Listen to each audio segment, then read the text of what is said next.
लेकिन ज्यादा से ज्यादा क्या करोगे? हार्वर्ड से पढ़ करके आओ या बेरमो के सरकारी विद्यालय में पढ़ो। विद्या का, मैं इधर बैठे हुए जितने भी विद्वान लोग बैठे हुए हैं, एजुकेटेड लोग बैठे हुए हैं, लिटरेट बैठे हैं, उनसे पूछता हूं, विद्या का उद्देश्य क्या है? एजुकेशन का उद्देश्य क्या है? किसके लिए अपने बच्चों को पढ़ाते हो? तुम खुद किस लिए पढ़े थे? किसके लिए? एम्प्लॉयमेंट के लिए, नथिंग एल्स। रोटी कपड़ा और मकान, एक दुकान, दो दुकान, 5 दुकान, 7 दुकान, उसके बाद सीधा स्मशान। यही है तुम्हारी जिंदगी।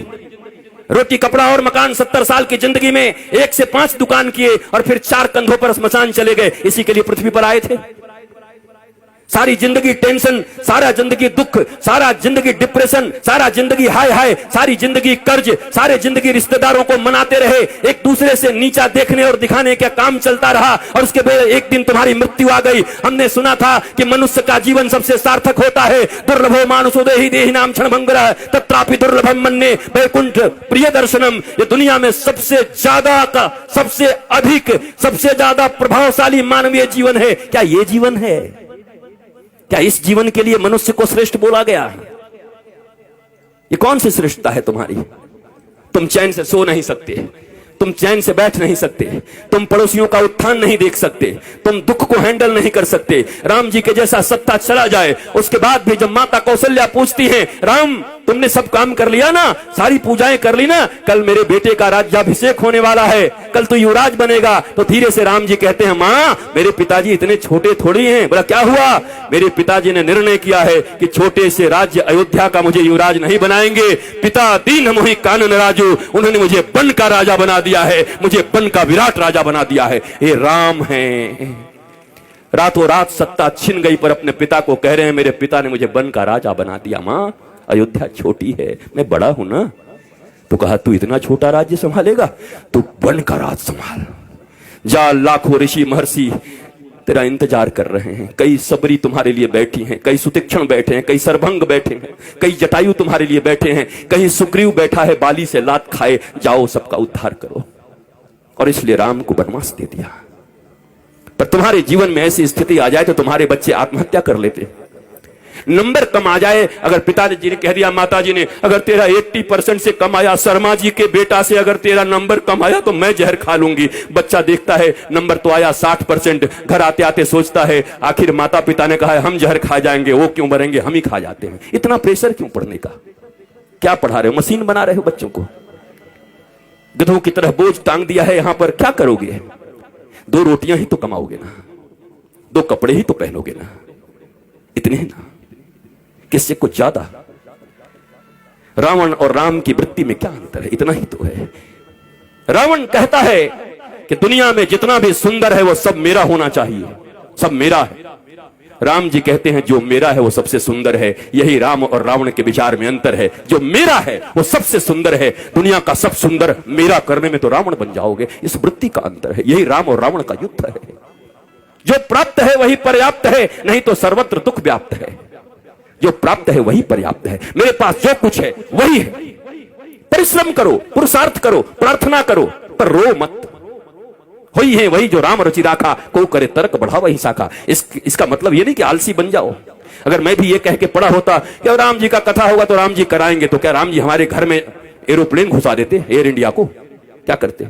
हमें आना पड़ा, हमें निकलना पड़ा, वृंदावन से आकर के दिल्ली आना पड़ा, दिल्ली से हमें फ्लाइट लेनी पड़ी, फ्लाइट से आकर के रांची लेना पड़ा, रांची से 2.5-3 घंटे में हम और अन्नू बैठ करके साथ साथ में यहां तक पहुंचे। तब जाकर के बेरमो फूसरो पहुंचे। यहां घाटी ऐसी पूरा झारखंड। हम तो चैतन्य महाप्रभु को याद करते आ रहे थे कि हे महाप्रभु हरे राम हरे कृष्ण हरे राम हरे कृष्ण।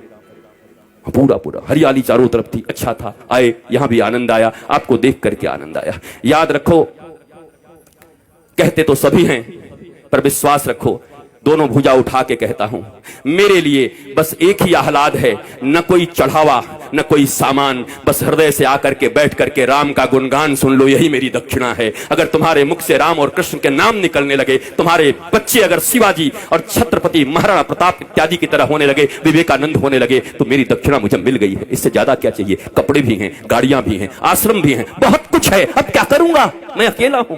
अकेला नहीं हूं, मेरे साथ 8 अरब लोग हैं। वसुधैव कुटुंबकम।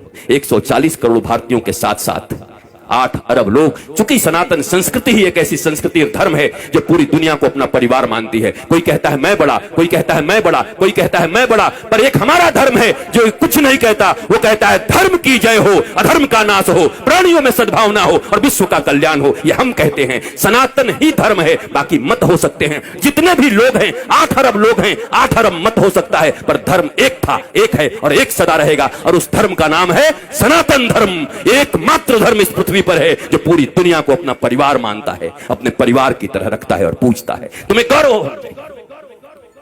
मुझे याद है आज के 10-12 साल पहले जब योगी आदित्यनाथ जी महंत जी सांसद थे, हमारा मिलन हुआ गोरखपुर में, गोरखनाथ पीठ में। एक भागवत की कथा थी, वहां मैं भी था, आप भी थे, एक साथ बैठे हुए थे। हमारी चर्चा होने लगी। उन्होंने कहा क्या कहे, लोग हमें सांप्रदायिक सांप्रदायिक कहने लगते हैं। हम कि महाराज जी अब हमें ग्रंथ खोलना चाहिए। ग्रंथ खोल करके संप्रदाय का परिभाषा क्या है, संप्रदाय किसको कहते हैं।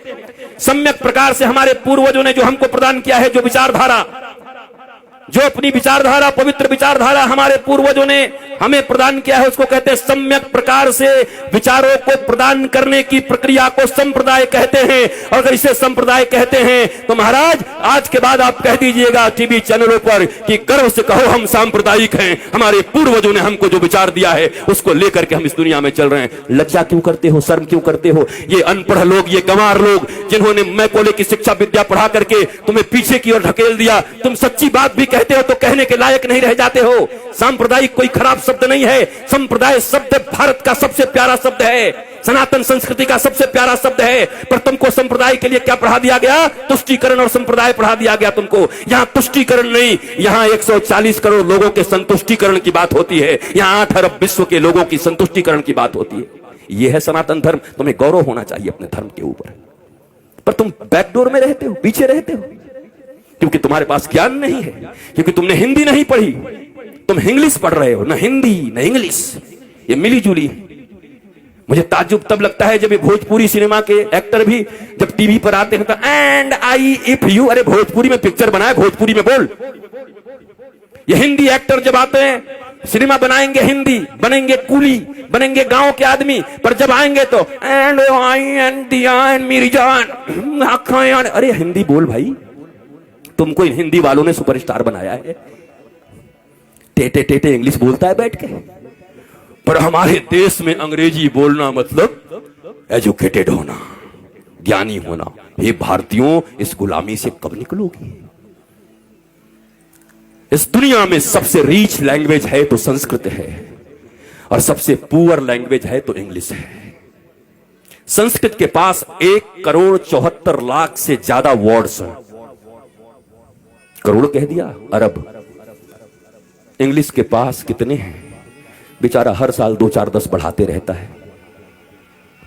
हमारी कितनी बढ़िया संस्कृति है, मौसी, चाची, मामी, वहां सब आंटी, पता ही नहीं कौन क्या। Brother and brother in law, बताओ, sister and sister in law, वो लॉ के अनुसार सिस्टर है और ये कैसी सिस्टर है?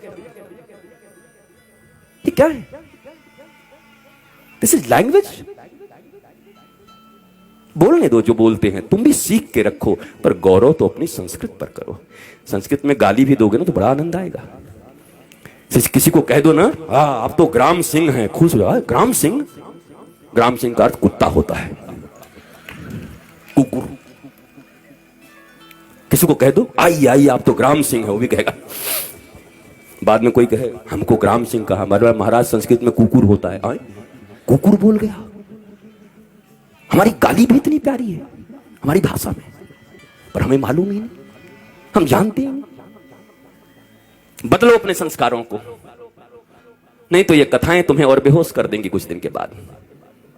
और इस बेहोशी में सोमनाथ के मंदिर इतनी बार टूटे। तुम्हें याद है सोमनाथ का मंदिर जब टूट रहा था तो हजारों हजार लोग मारे गए थे। सब विद्वान थे, वेदज्ञ थे, श्रुतज्ञ थे, बड़े बड़े विप्र थे, बहुत मंत्र पढ़ते थे। मंदिर भी टूट गई, वो भी मार दिए गए। कैसे हो गया ये? शास्त्र पढ़ना अलग है और शास्त्र समझना अलग है, रटना अलग है। ये रट्टू तोता बनकर के कथा कहना अलग है, और उपनिषद और अपने गुरु के प्रतिबोध से बैठ करके सिंह की तरह गरजते हुए भारतवासियों और विश्व को समृद्ध और संस्कारवान बनाना भारतीय धर्म गुरुओं का परम लक्ष्य होना चाहिए। भारतीय धर्म गुरु ऐसे होते हैं। हम रट्टू तोता लोग नहीं हैं।